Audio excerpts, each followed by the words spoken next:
පල්ලු ඉන්නවද? ඉන්නවා? ඔව්. පුදුමයිනේ. ඇයි? අපිට කවදාවත් බුරණ සද්දයක්වත් ඇහිලා නැහැ. නේද පුතේ? ඇයි අහලා නැද්ද? බුරණ බල්ලෝ හපා නොකයි කියන කතාව? මේ ඉන්න බුරන් නැති බල්ලෝ. උන් හපා කයි. ඉන්ජෙක්ෂන් ගහලාද? මටද? උඹට නෙමෙයි බං. බල්ලට.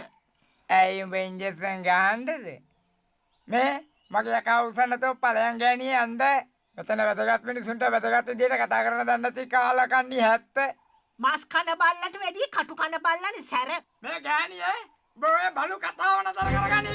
එහෙම නැත්නම් මං එළියට ආවොත් බවුල ඉඳලා යටිපතුල් වලට යනකම් උදළු ගන්නවා අන්න ඒක දැනගනි.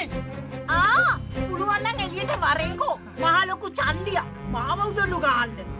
එළියට ආවොතින් උඹේ හතර හන්දි කඩන්න බෝච්චි කනනවා වගේ. බෝච්චි නෙමෙයි. මේවා හොඳ හෙරලි පොලොස්. හෙරලි පොලොස්. අනේ බලන්න අනේ පුතේ කාගන්න බලා මහ කාට. මොකද්ද කිව්වේ? මහ කාට කාගන්න කියලා කිව්වේ. ඇයි?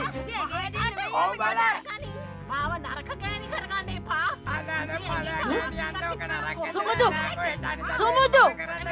සුමුදු මෙහෙම.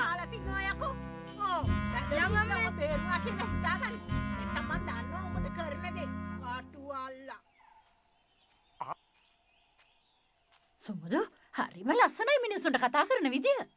මොකද මේ පාර යන ගෑනු එක පැටලෙන්නේ? ඒකි තමයි මැඩම් මාත් එක්ක පැටලෙන්න ආවේ. සුමුදු මෙන්න මේක හොඳට මතක තියාගන්න.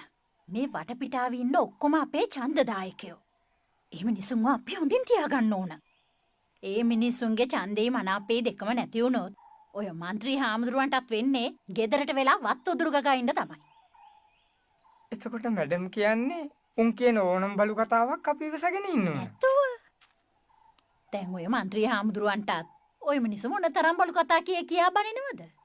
ඔය മന്ത്രി හාමුදුරුවෝ ගානක් නැතුව ඉන්නේ. එතකොට මැඩම් මේ മന്ത്രിකමත් දැන් බල්ලට ගිහිල්ලාද? මේ පණ්ඩිත කතා නවත්තලා අර ගෙයි පිටිපස්ස පැත්තේ ගිහලා උදුළු ගන්නවා. යනවා.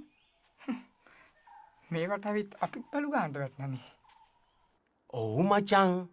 කජනෑකයා නයා වගේ මිනිහනේ. මිනිහා ලොක්කට මං ගැන මොනවා කියයිද දන්නේ නැහැ. ඒගොල්ලන්ට ඉතින් අපේ අගේ දැනෙන්න අයවැයක් හරි දෝෂාභියෝගයක් හරි එන්න ඕනේ. මගේ ආසනේ ඔරලෝසු කනුව විතරද මචං වැඩ නොකරන්නේ. අනිත් එකක් වැඩ කලේ කියලා මේ රටේ ඔක්කොම ඉන්නේ වෙලාවට වැඩ කරන්නේ හොඳ. පිස්සුනේ මචං. මං පස්සේ කෝල් එකක් දෙන්නම් මචං. ලියන මහත්තයා කොහොමද ඔරලෝසු කනුවේ තත්ත්වේ? කිසි ප්‍රශ්නයක් නෑ සර්. ඒ කියන්නේ දැන් ඔරලෝසුවේ කටු කරගෙනවද? ඔව් සර්. දැන් කටු කරගෙනවා. ඒ කියන්නේ මැෂින් එකේ ලෙඩක් තිබිලා නෑ. මැෂින් එකේ ලෙඩක් නෙමෙයි. මැෂින් එකක් තිබිලත් නෑ. ඇහුන්නේ? ඔල්ලෝසුවේ මැසිම නෑ. එහෙනම් ඔය තමසි දැන් කිව්වේ කටු කරගෙනවයි කියලා? ඔව් කටු කරගෙනවා. මැෂින් එක නැතුව කොහොමද ඔය කටු කරගන්නේ? මේකනේ සර්. තුන්වෙනි ලෝකයේ සංවර්ධනය වෙමින් පවතින රටක් හැටියට අපට තියෙන ලොකුම සම්පත තමයි ශ්‍රම සම්පත. සෙම සම්පතක් ලෙඩක්නේ. සෙම නෙමෙයි සර්. ශ්‍රම මිනිස් ශ්‍රමය. ඉතිහාසෙට බලනකොට ඈත අතීතයේ සිට අපේ රටේ කෘෂිකර්මාන්තය දියුණුවනේ මැෂින් තිබිලාද? නෑනේ. මිනිස් ශ්‍රමයෙන්. අපි ඕනවට වැඩිය මැෂින් වලට යට නොවි මිනිස් ශ්‍රමයට මුල් තැන දෙන්න ඕනේ. ලියන්න මේ උඹේ යෝ දේශේ නවත්තලා මට කියහන් ඔර්ලෝසුවේ කටු කරගන්නේ කොහොමද කියලා? මිනිස් ශ්‍රමයෙන්. ඒ කිව්වේ ඔර්ලෝසුවේ තියෙන කටු කීයද?